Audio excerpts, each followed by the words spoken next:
Good evening, and tonight we're very delighted to welcome to the program two very, very interesting people who are going to be discussing with us the implications of a recent document that came out from the U.S. Conference of Catholic Bishops called Economic Justice for All, which is the recent pastoral that was voted overwhelmingly by the Catholic bishops. Our guests are Sister Lucille Bonvouloire, who lives in Burlington and is now a staff person with the Committee on Temporary Shelter, COTS, a group which is doing an outstanding job in making certain that the poorest people in our community have adequate food and adequate shelter. And to Lucille's right is Ed Bloch, who has a long history in the trade union movement. Ed was an international representative for the United Electrical Workers for 34 years, and Ed is presently a member of the Labor Religious Coalition of New York State. Welcome to the program. Thank you. Glad to be here. Okay, Lucille, maybe you can begin by telling us a little bit about yourself and a little bit about the Sisters of Mercy with whom you're associated and some of the work that you're doing and what this pastoral letter means in terms of your efforts. As Bernie suggests, I am a Sister of Mercy and have been for over 25 years. I guess probably I need to reflect on why I'm really maybe became a Sister of Mercy, why I'm serving the homeless population, and I guess that's basically because I have a real sense of a need to serve. That's a very personal kind of need. And I guess probably when I think about the Sisters of Mercy, it is the spirit of the foundress, Mcauley, that really is a driving force for me. Mcauley founded the Sisters of Mercy back in the early 1800s in Ireland. She found that there were a lot of poor people, and in particular women, who needed housing. And it was to this group in particular that she reached out. She started some housing, some facilities for housing young women who needed shelter. It's her sense of dedication that I find a real moving force for me. In that context, I think I've had a growing desire to serve the homeless, and I was delighted when the opportunity arose for me to associate myself with COTS. I had been associated with them early on and left town and came back and am really delighted with the direction they're taking, because we've moved really from temporary shelter to looking at longer range needs. Lucille, some of you and I are familiar with what COTS is doing. Some of the viewers may not be. Why don't we tell them a little bit about the problem that we're attacking, what we've been doing over the last 5 years, and what you are doing in particular. Back just about 5 years ago now, there were growing numbers of homeless on our streets, and there was an uprising of concern from various segments of the community. Folks gathered together and literally put together an organization which housed people. We started Christmas Eve of 1982 and operated through April 15th of 1983. After that point, we had to go back to the drawing board and see where we could get monies, where we could get a facility. But we started at the Sarah Holbrook Center, actually. And since that time, COTS found a facility in the Wilson Hotel, which is located on Lower Church Street. The shelter opened there. We discovered that the building was available for sale and purchased that and are were operating that as affordable housing for low-income people. After that, there was the opportunity to start the Street Work Project, which is the social service arm of the agency. That is wonderful. And I know that we have come a long way. Mm-hmm. There's been a whole lot of, as you point out, organizations in the city that have been involved in this thing, and I think what we can say right now is, especially at a time when the federal government, to a large degree, in terms of funding, has turned its back on this population, and the state government, in my view, while making some good efforts, has not done enough. I think we can say that at least this community has responded, so that we can say that people are getting at least some shelter and food that they need. Ed, let me jump to you now. Your background is very different, but actually I think we're probably going to end up at the same place anyhow. You come in a different direction. Tell us a little bit about yourself and your role in the labor movement and how that leads you to looking at documents like this and the relationship of religion to social problems. Well, as you said, for 34 years I was active in the United Electrical Workers as an organizer and as an international representative, and always very clear that the political element of everything that we did was becoming more and more paramount. And also I'm deeply involved. I'm ethnically Jewish, but I'm a member of the Presbyterian Church and have been for a while, and active in that regard. So it was natural for me to look with a lot of interest on this growing marriage, as I see it, between the labor movement and the mainline religions, with no question about it, with the Catholic Church taking the lead in providing that leadership. And I think that the document that we have here is extraordinary and an enormous opportunity. I agree, and I think maybe we should talk about, just briefly talk about some of the strong features of this document, which I have to say, I mean, I was astounded and delighted in reading this document. This was, I think, the third and final draft, was it? They go through 3 drafts. I had read the second draft, and just the truth of the matter is there are probably not more than a half a dozen people in the United States Congress, literally, who have the courage to come out and talk about issues like this. We're talking about issues... Criticize themselves as well as other people. Right, right. All right, Ed, maybe you want to take a shot at just talking about what you see as some of the highlights of this. Well, I think they are pretty courageous, as you say, in calling their shots as they see them, recognizing poverty, recognizing the polarization of the United States community to a degree that has taken place never in my lifetime. I've got some years on it. So I think with a lot of clarity, I mean, it is a long document. You're not going to be able to read it before you go to sleep at night.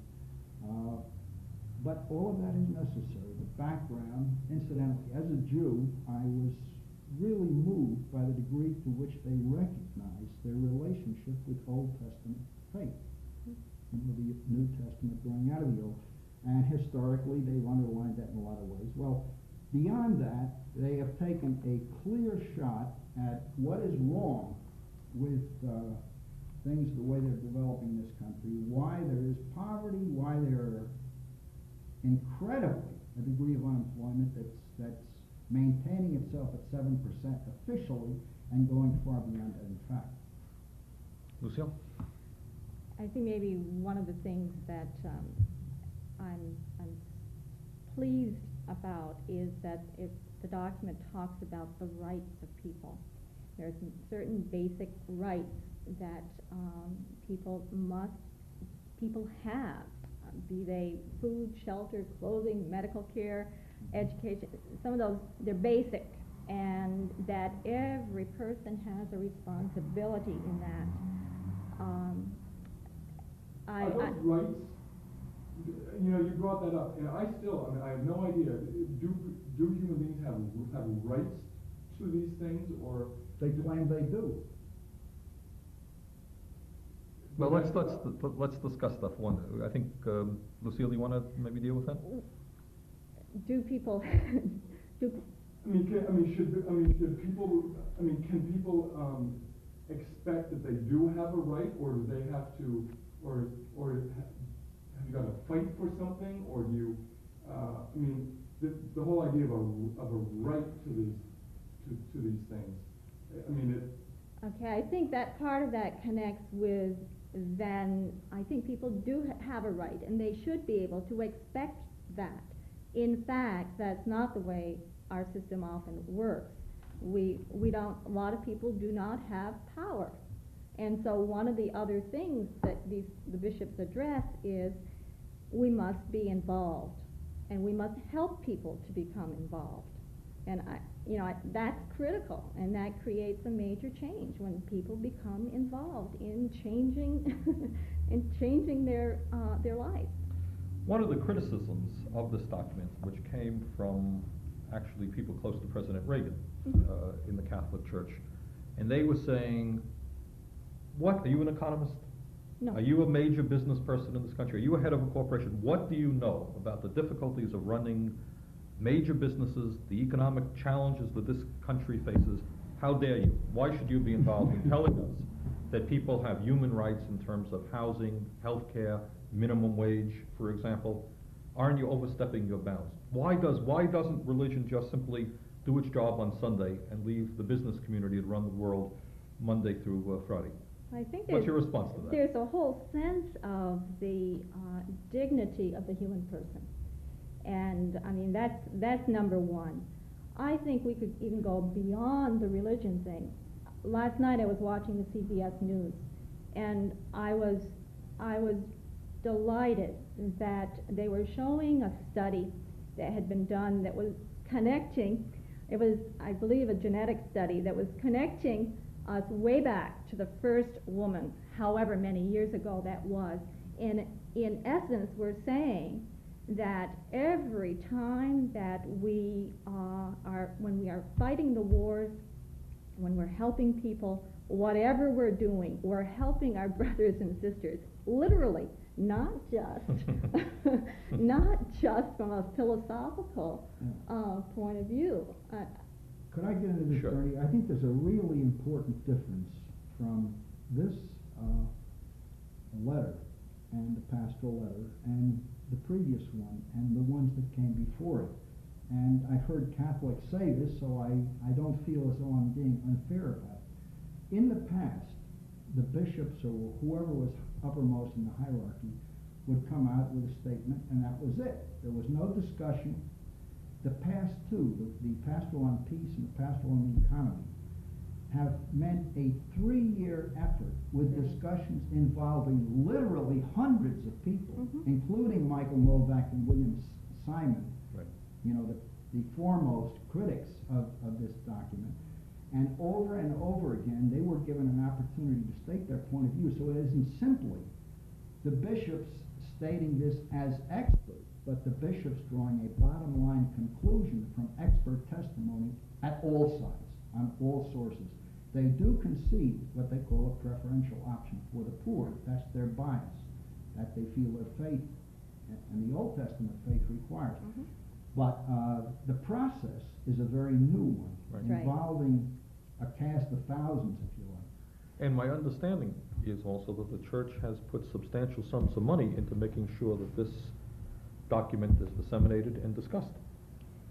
I think that's probably true. I don't have specifics on that, although I did, I was reading an article, I guess in the New York Times, that was saying that in Maryland anyway, they were being very state-specific on how to implement the document. Well, this sounds, the criticism of this is, why is the church getting involved in politics? All right? All right? Shouldn't there be this great separation between religious belief and real life? I don't think that there should be myself, and that's why I'm delighted by this. But I would like, Lucille, take a crack at that one. Separation of church and state, basically, in the everyday life. I think, if I think of church and I think of lived faith, I think that's precisely it. It's lived. It's day in and day out. The words are nice, but they don't touch the human person. So I say, well, we have to be brothers and sisters and help each other, and I don't help. There's something the matter with that. I think then my words don't ring true. Okay. And then when we talk about help, then it's obviously necessary to begin to talk about specific programs. That's right. For example, this document mentions the question of distribution of wealth in this country, which I think almost everybody acknowledged the gap between the rich and the poor are growing, and it's enormous. Mhm. Some people have tremendous wealth, many people, as you know, on a daily basis, have virtually nothing. That's right. Now, if we're gonna deal with that problem, it's gonna take government action, all right? Right. So that's an issue. Minimum wage, they were very specific, right here. They Mhm. talked about raising the minimum wage. And they raised an issue which I thought was really fantastic, and you talked about the whole issue of powerlessness. Mhm. And one of the issues that they get right into here is the powerlessness of workers. We have seen recently here in the state of Vermont a number of, and I know the United Electrical workers throughout this country has had to deal with this, of course, is somebody goes to work on a Monday and finds out that, oh, by the way, you've worked here for 30 years, but guess what? We've closed down the factory, we're moving to Latin America or someplace, and you don't have your job.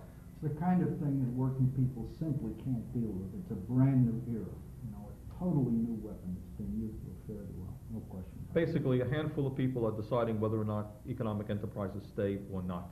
Now, this document suggests that workers have got to have a say in that process as well, Mhm. which is quite a radical statement given the nature of economic life in America.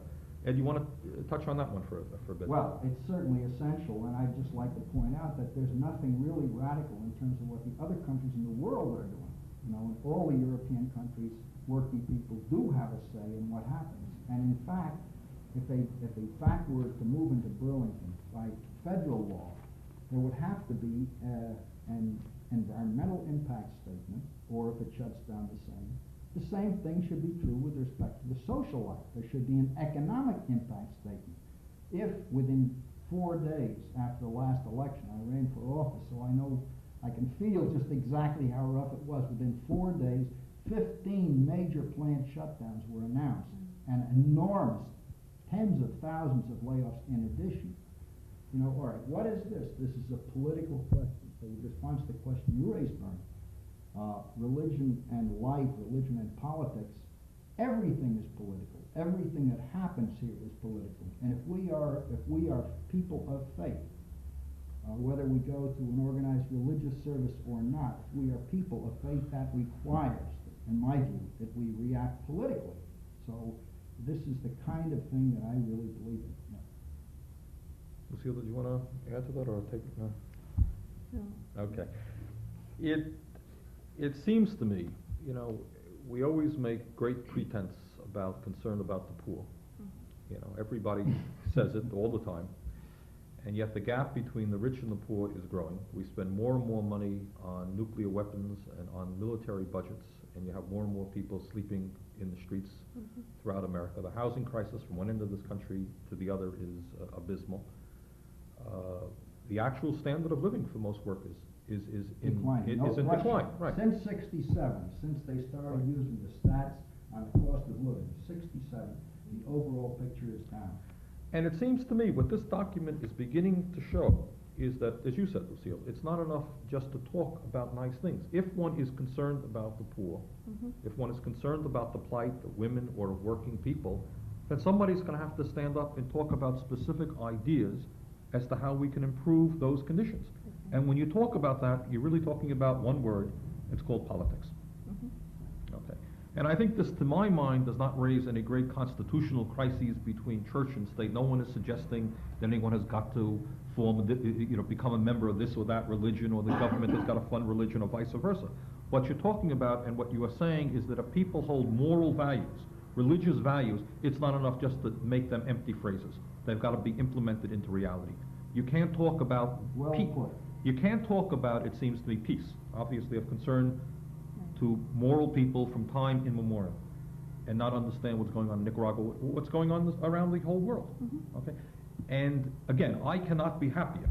I agree with what Ed said before. I mean, we've heard been a number of religious statements, but that the Catholic Church itself speaks out so boldly on this issue, at a time, by the way, when many religious denominations are becoming more conservative, if you like.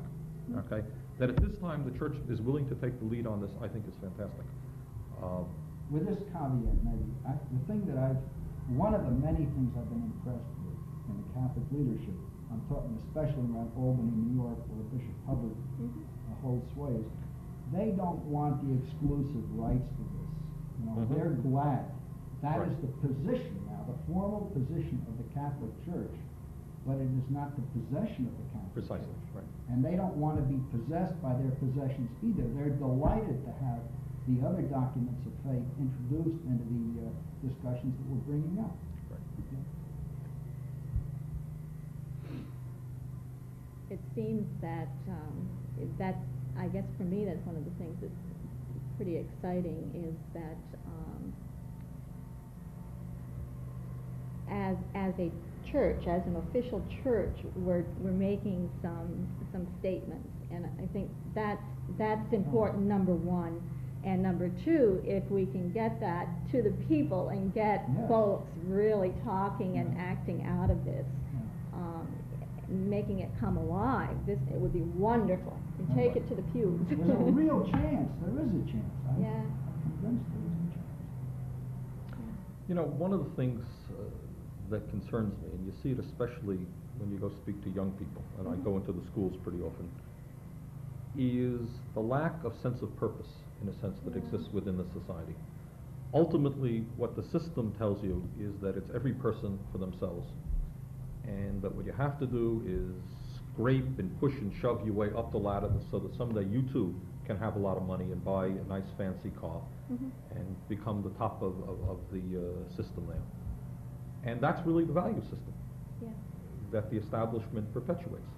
And I think what this is saying, and I, you know, your point is well taken, Ed, that this is something that I think the church is aware, wanting to bring other denominations, all of us into, is to say maybe that should not be the value structure of this country. Maybe there's something more to strive for in human life other than becoming rich and powerful and exploiting other people. Maybe there are other values that make life somewhat more meaningful.